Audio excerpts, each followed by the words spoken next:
Hey everybody, how's it going? This is Samuel, midday, here with talk coming with you all the way from Western Canada. We have Caden here, who's an admin in the UBC Esports Association. How are you doing, Caden? Good, good. How are you? Good, good. So, school year's just ended, and is the UBC Esports Association active at all during summer months? So we do plan on running a summer series called Sunset Series, and that will probably take place in August. And we do keep up in-houses, but we aren't quite as active as we are during the school year, being, collegiate club and all that. Right. So when you say in houses, you mean like practices or tournaments or? So we run in-houses, which are just weekly casuals for the various games. Like League of Legends, we run friendly 5v5s. So you just get 10 people together, throw them in a lobby, all skill levels. Same with Valorant, CS, like Oh, okay. TFT, you name the game, odds are we'll offer it. Okay, okay. So during the school year, like, what does it look like, and does it really, I don't want to say detract, but does it add to your schedule on top of your school studies? The club or The the in-houses? the the esports aspect of your Um, college life. Realistically, for the average executive, it's probably only an hour or two a week because you're running in-houses. Sometimes we'll run a weekend event and that can be, 8 hours running a full tournament in a day. But that's not very typical, I would say, for a weekly kind of hourly deal. But for certain positions like myself or my other co-president, we're looking at a lot more of this kind of stuff, right? Where we're spending an hour talking to someone, and that can happen multiple times a week, depending on how busy people are. Right, right. So I wanted to ask, so UBC has its own lounge for gamers. Yes, There's a name for it, right? Like the we are Legion currently the Legion Lounge. Legion Lounge, that's right. And Thank you, Lenovo. right, right. So I was gonna ask, you got all that stuff from Lenovo, like how'd you do it? Like you just Uh, wrote them a nice letter and they're like, here, here's a bunch of computers or Pretty much. So that was Zach. So last year's co-president, he went and shot an email out to a bunch of companies asking, "Hey, would you like to help us renovate the lounge?" And Lenovo was the one who reached out and oh came wow. back to us. So Oh, good for huge them. thanks to Zach for setting that up, and huge thanks to Lenovo for setting us up. Wow, okay. So how did you go about getting that space in the first place? So that's many, many years ago, before I was even in high school, I think. Oh, okay. So many years ago, the president at the time they were still building the AMS student nest, and he Oh, approached the okay. AMS and he's like, "Hey, we want this space. We're gonna want this space. We're gonna put PCs in it." And AMS is like, are you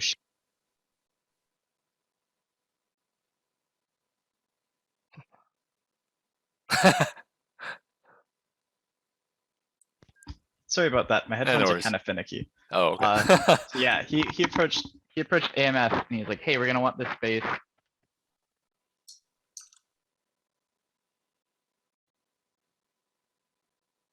Still can't hear you.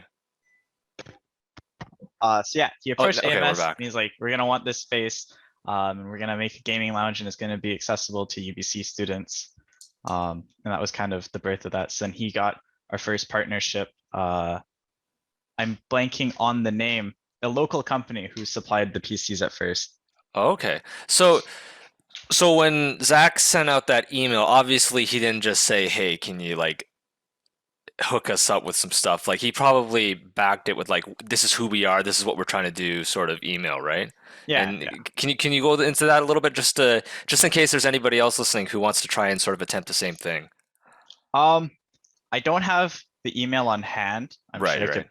could ask him for it. But UBC EA has had a long history.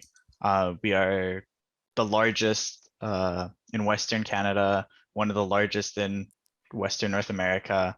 And if you look back on our past achievements, like winning CLOL back in the day, so we've done a lot of we have a lot of history and we're pretty active in the community and the West Coast. So it was using that kind of legacy. It's pretty easy to to approach. So we're in a pretty gifted spot to be able to achieve that. That's right. Nothing like some good old tournament results to get the sponsors rolling. We were so privileged to have, you know, just the long legacy we have, the good players that we've had. So I remember, I think UBC might have even won collegiate for StarCraft before, a long time uh, ago. we started as a StarCraft club way back in the day. Right, I remember So that. we were a StarCraft club who kind of evolved into incorporating other games, and then eventually we transitioned into UBC Esports Association, which is where we are now. Right. When I was in my first year at UBC, they were still running StarCraft leagues, and we played and we got second place. And I remember I was talking with people afterwards, and they were like, "We have a StarCraft team," and I was like, "Yes!" That was funny. We Um, feel the same way all the time. They're like, "What? We offer esports?" It's like, yes, please check out the lounge. yeah, We have all these yeah. wonderful PCs. Use them. Yeah, I was like during my 2 years at UBC, I never went to the lounge once, and like I mean, it's different now that I have all this free time where I'm like, man, I sure wish I could go to that lounge. But you know, obviously when I was studying, I didn't have as much free time. But yeah, no, I like had I known about it and like also not only known about it, but known how nice it was, I probably definitely would have like, you know, gone to the nest, took one of my meals and just went up there or something like that. Um, Yeah, it's nice. so, as you mentioned, you guys are the largest esports association, like collegiate wise, in Western Canada. Maybe even if you remove the collegiate tag, it still stands true. And so, in regards to like your events or tournaments or what have you, like what kind of like engagement numbers or traction are you guys pulling Um, so depending on the event, it can vary, right? If it's a smaller scale event, we only do a couple weeks of social media promotion. And depending on the game, it can be somewhere like 50 people. for a small Um, event? for a smaller event. That's already very pretty high. Yeah. Uh, well, League of Legends, it's teams of five, right? So Yeah. Yeah. to get teams. For our larger scale events, we're looking at 100, 150. That's kind of like our big flagship events for, you know, League, Valo, that kind of game. Or Smash. Smash is one of our most popular games. They have really good turnout. So yeah. And it's probably like for the big ones, it's probably run over the course over like more than 1 day, right? Generally 2 days. You Okay. do one day for groups and second day for, you know, semifinals and so on. Right. I remember people trying to jam like a StarCraft tournament in 1 day, like local ones, and it would just go over. Always It go would, over. yeah, it would go past like the closing time for the store, which like for a LAN is already pretty late. Um, so in regards to like when you guys host those tournaments and events, where do you guys get that sort of funding from? Um, so that can be through sponsorships like TELUS or TGS. So far have been large cash sponsors. Kinton Ramen on campus has been a massive sponsor for a Oh long wow. time. Okay. Uh, so there's that. In the past, we've had other sponsors who've given cash pricing or product pricing. And then memberships is another way. So we do have in as an AMS club, we have to have memberships. So then we kind of use that money to give back and put that in prize pools when we can. Hmm. So if you know, as you know, Yes Sports is very interested in getting some sort of North American presence, and we're thinking of doing some tournaments soon. And like, we're thinking of running one or two of a different game. So, what were your ideas beyond that? Like, what do you think would be the best for uh, both the player experience? Like, for example, I know Smash is very difficult to play online. I'm talking Yeah, Canada wide here, yeah. and so like you know, not only um, like turnout, but also player experience. What do you think would be the best way forward if we're thinking just one or two games? I know in the past we've done a couple of like cross North America leagues, and it can get a little bit rough with time zones because East Coast can be up to 4 hours ahead of the West Coast. So it can be a little bit challenging. to pick certain games and scheduling. Like if you have 6 p.m. here, 9 p.m. there, right? 9 p.m. here is midnight over there. So it can get a little bit hard. So also net play for many FGC games is rough to deal with based off where the servers are located or how they set up that peer-to-peer connection. What kind of games did you say that was? Fighting games? Oh, okay, yeah. Oh, yeah. Yeah. FGC games. Whew. Their netcode isn't always the best. So generally games like CS, Valorant, League, where uh, everyone's used to playing with the ping they're gonna be playing with on the tournament side, um, work out pretty well because no one's complaining, oh, my ping is so much higher than normal, right? They're Right, they're right. adapted to it already. And then TFT is a great game, but it's a bit harder to set up in a tournament bracket, and it's hard to. We'd love to offer it, but to be able to stream it and offer it that way to the community, you have to have everyone in call streaming their own game because you can't join as a spectator, which is rather annoying. Uh, but yeah, games with spectator tools are probably the best. Right. I didn't know TFT didn't have a spectator option. I guess that's probably why there's no necessarily like widespread esports for it. It's probably pretty brutal to have. They do offer a TFT Worlds, kind of like how League of Legends does. It's They just the do? viewership How do viewership they isn't that great. I think they Oh, just okay. have everyone stream it Okay. to each other. So like what Okay. we did when we ran a TFT event is you get all 8 people to stream it into Discord, and then the caster just pans between the different Discord videos. I could definitely see that being inconvenient. Yeah, it's a little bit rough. Doable, but inconvenient. So, I mean, the probably the big ticket name that anybody would think of is League of Legends, Yeah. and then Valorant. maybe, yeah, like something like of a different genre, like an FPS, right? So Yeah. it's I think probably something like League and Valorant. those are probably your safest bets. CS can be a bit hard to monetize. Just has a history of being rough to monetize because you are playing as, T side. Oh, Um, I see. Yeah, yeah, yeah. yeah, so they've had their issues in the past getting money. But Riot Games is a pretty safe bet. Right, right. Um, I never even considered that with the Counter-Strike thing. Yeah. Has the has has the scene for Counter-Strike gone down in recent years with the saturation of all the new FPS esports that Um, are coming out? NA suffered quite a bit when Valorant came out. A lot of the NA pros went to Valorant. But the European scene for Valorant's or for CS has been just as strong, really. Oh, okay. I don't know the exact viewership numbers, but I think they've gone up or stayed the same. Uh, but yeah, I know the pro scene in NA got hit by Valorant pretty hard. I see. So, what about like any sort of I don't want to say mobile games, but like maybe mobile friendly games, like maybe the one that comes to mind is Hearthstone. Uh, I know Hearthstone has like Blizzard runs their own Hearthstone Right. tournament bracket for collegiate scene, and I think they run their own tournaments. It's been a long time since we ran Hearthstone, because the community goes through ups and downs depending on meta. Uh, Oh. if people like the meta, spikes. If they're like, oh, this meta is garbage, they just all disappear. You have to go track them down next expansion. Oh, wow. So it's hard to follow it, and I'm not a Hearthstone player by any means. I think I peaked like rank 15, uh, and not legend 15, just like past chicken rank. So I'm not Oh. very good at the game. Oh, okay. Uh, Is but that is yeah, that the it name goes of up an and down. actual rank, chicken? There is a chicken. There's an angry chicken rank. Oh, wow. Okay.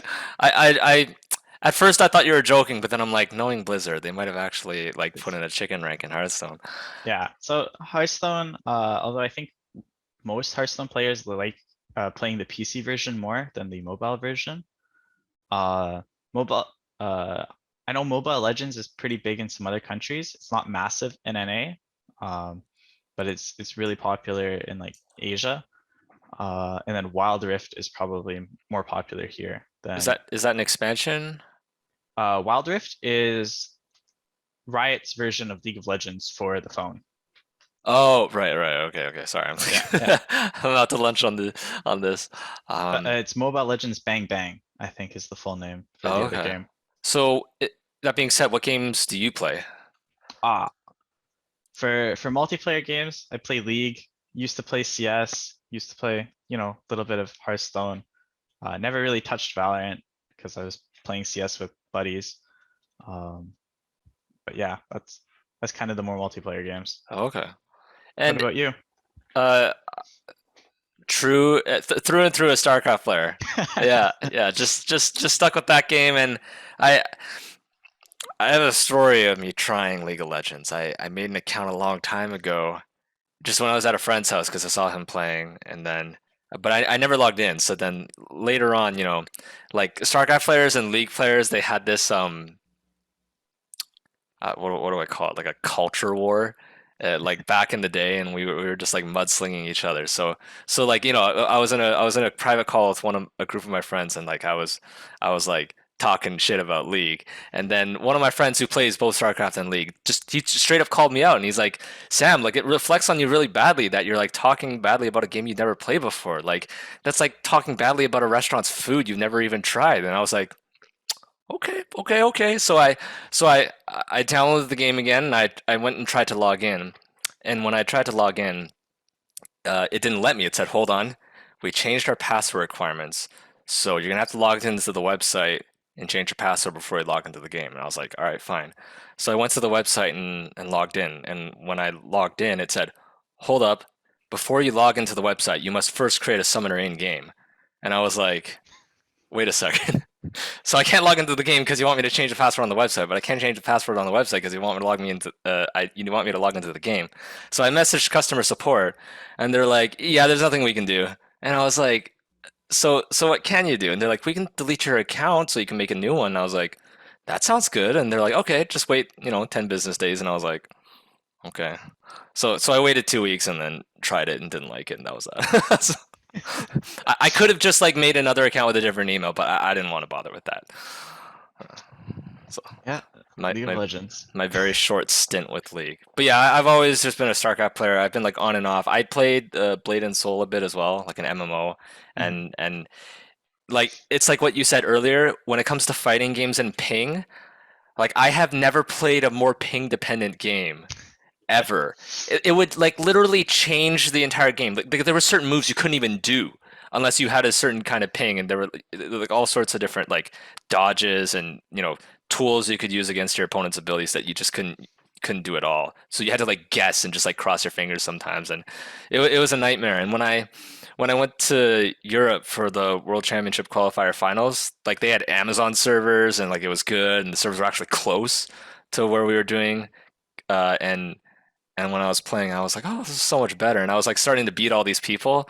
And I remember one of the guys from behind me was just like, "Yeah, he was just held down by the Canadian ping this whole time." Um, Unfortunately, didn't do actually too well in the tournament despite the boost. But anyways, yeah, that's my stint of esports. Hey, StarCraft is like one of the most impressive esports. I can't get past silver. Like, I don't know how you guys do it.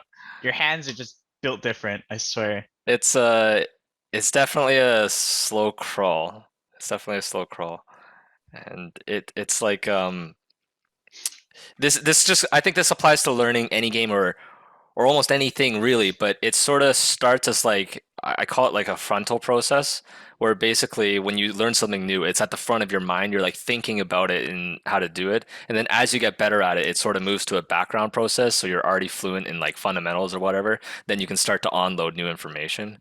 And and at the when you start learning StarCraft, it's just like overloading you with stuff, and you just have to learn to deal with everything because it's a one-on-one game, and you got to do everything on your own. And if you're not doing everything, the guy who is going to beat you, right? So it's brutal. It's brutal. Sometimes sometimes I just like go on loss streaks and go, oh my god, what am I doing? That's every game. Yeah, it's brutal. But Yeah, I mean the 1v1 lets you self-reflect like, I could have played this better, right? It's not the same yes, like a team game. You're like, it was out of my hands. The four others were just worse. sometimes that does happen. Yeah, I've noticed that. But at the same time, there's like a certain group of people who always find a way to blame something else. You know, like whether it's the balance is a big one, whether it's the map pool. Some people are like paranoid and they think that everybody's like hacking or out to get them, and it's like half sad, half hilarious to watch. But I mean, yeah, there's all sorts of characters in it. Gotta love esports. Yeah, but ideally, yeah, the idea is that you know you lose, you watch the replay, you self-reflect, and lose a night of sleep over it, and hopefully do better the next day. So, in regards to the UBC Esports Association, like, how did you get into esports? Like, how did you? I don't want to say climb your way up the corporate ladder, but just for ease of explanation, how did you climb your way up the corporate ladder? Um, so I joined my first year. So I'm third going into third year now. So I joined during pandemic year. I was like, hey, I want to make friends. A couple of my friends I went to high school with had joined in the summer hiring, so I joined in the fall hiring, and I was like, okay, let's see what's up here. Went to in-houses, was great, so I was like, okay, we'll apply. I became an internal relations executive, so that was the group who talks with other UBC groups. So if we Uh, run an event with another UBC club, that was the department. Um, so I joined it as an IR exec. And then my second year, I did finance in League of Legends. So I helped do the spreadsheets that we still use, helped run the league events. And then I kind of just found myself here, co-pres with one of the friends who got me into the club back from high school. So oh, okay. yeah, just It, kind of stumbled my way into it, you know? a slightly off-topic question. What do you major in? Cognitive sciences with a specialization in linguistics. Sounds like a smart person major. That's too. Uh, it's a lot fancier than it sounds. Oh, okay. It sounds a lot fancier than it actually is. Yeah, I got what you meant. It's one of those. So when you mentioned you were doing financing with League of Legends, like I'm interested in what that means exactly.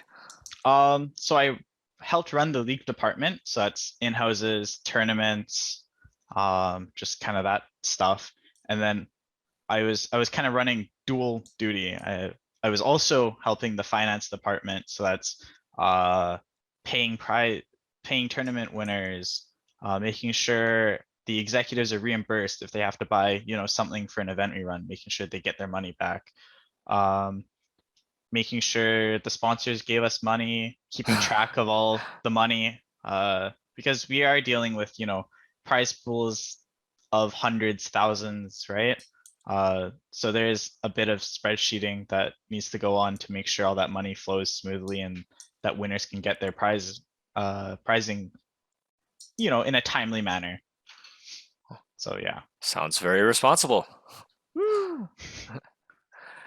Well, would you say that you would be like, what do you expect your hope your involvement in esports to look like as you continue to go forward, and not only continue to go forward, but like post graduation and such? Uh, I'm not sure.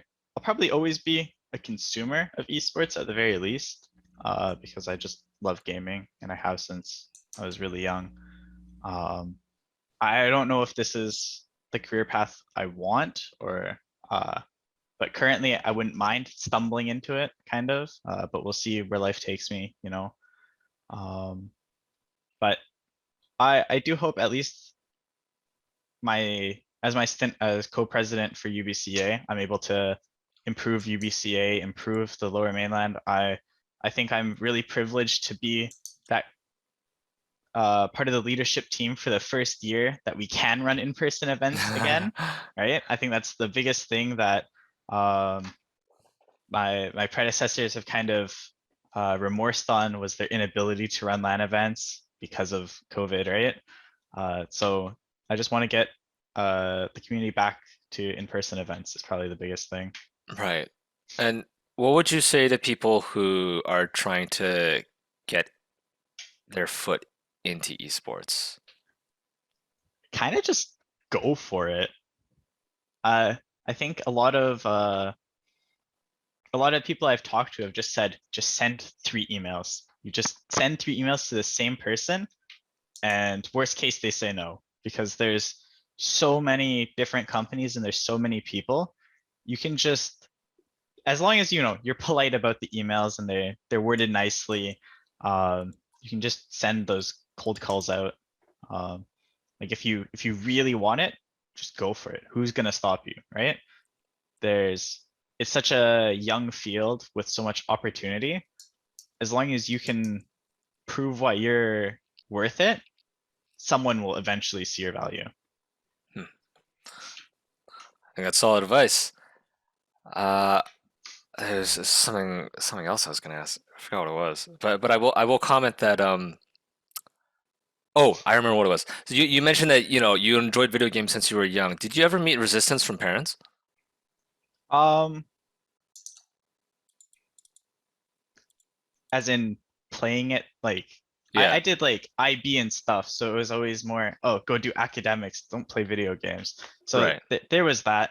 Um, they don't mind what I'm doing now because they've kind of learned more what esports is, and they're like, oh, this is actually really cool. You guys are getting sponsorships with Lenovo. You guys are talking with all these other big companies. They're like, oh, this is legit. But if I told them I want to be a professional gamer, I think they would have like been, what the heck are you doing with your life? But it's fine because I'm not good enough anyways. Well, don't say that. No, we all suck until we practice.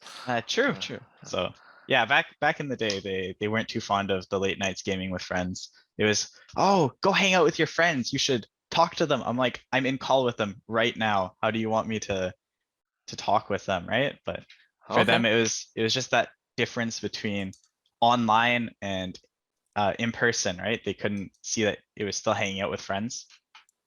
that's not too bad. Um, Not the worst. yeah, for me, it was a lot more like aggressively inclined. Not necessarily. What I mean by that is like when I was playing lots, they didn't say like go out with them. They said like go study or like this is a waste of time, you're wasting your life. Typical stuff like that. So yeah. I got that too, but I didn't want to make him seem too bad. Okay, okay, okay.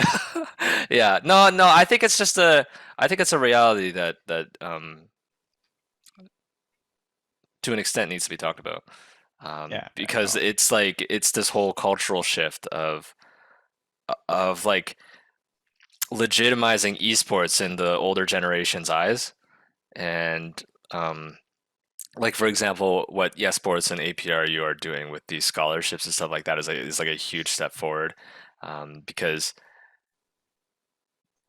Because it's coming through an avenue that is from an academic institution, right? It's no longer like the guy on the street corner pulls out his coat and hands you a esports check, right? It's like your university is doing it. So I think what they're doing is great, and it's a huge step forward. Um, Yeah, I think for my parents, that was one of the things I was like, oh, this is really legit. Was when I won that APRU scholarship. They were like, oh, this is serious. There's actual money involved. Okay, it's not just, a hobby. It's right? like you could make a career out of it, right? Yeah, It was kind of that moment. She's like, oh, my son spoke at this conference. Oh, he's doing this. So like my my mom, my dad, like that was the moment that it clicked for them that it's more than kind of just a casual right, hobby. right. I just speaking from personal experience, I've been in two fields which have been uh like it's easy to get ostracized in, and like gaming is one, and then like also studying like classical music is another. A lot of people, have you ever seen that movie Whiplash? I've seen bits and pieces of it. Okay, well there's this one scene where they're all at the dinner table, and the guy was just like, yeah, I was doing college football, and like the main character, the drummer, like literally got into like one of the top schools, Mhm. um at least in the movie, and he was just like nobody cared, right? Like nobody gave a crap. And then like this guy does like low tier football, and they're like, "Oh, you're so amazing," right? And it's something that I like. Luckily, I didn't surround myself with too many people like that, but like there was definitely a lot of familial pressure, where it's just like what are you doing? Like, how are you supposed to get a job? You know? Yeah, they just don't. To them, Yeah, it's too new, right? They just don't know what esports is yeah. because It's it's like they deem it as too narrow, yeah, but it's ironic because deeming it as too narrow is narrow, right? So they still call everything a Nintendo. It is what it yeah, is. that's right. That's right. Um, all right. Well, I think that's it. Let me think. Is there anything else you'd like to say to Yes Sports or APRU? Uh, to Yes Sports and Apru specifically, I think I think what you guys are doing by offering this to all the universities is huge. Uh, if Anya's watching this, I am preparing our final presentation for UBC. I swear it'll be ready. We have a meeting scheduled. We had one earlier today. It'll be ready, I swear. That's Uh, funny.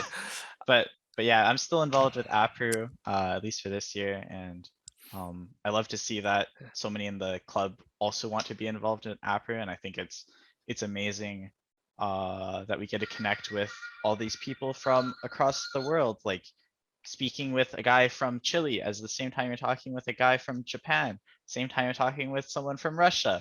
It's like, wow, just look at how connected we can all be through esports, even though we have like 14-hour time differences, right? So it's just really cool what Apper is doing and how it's connecting uh, the entire Pacific Ocean, pretty much. Totally agree with you. And if you on the topic of presentations at UBC, if you ever want to call me or have me come in to do anything, totally happy to do so. Sure, I'll keep you in touch. Sure, sure, sure. All right. Well, thanks so much again, Caden. And on behalf of Yes Sports and APRU, thanks again. And I'll see you another time. No problem. Feel free to contact me anytime. I'll probably on Discord anyways. All right. Catch you later. Have a good one. Bye bye.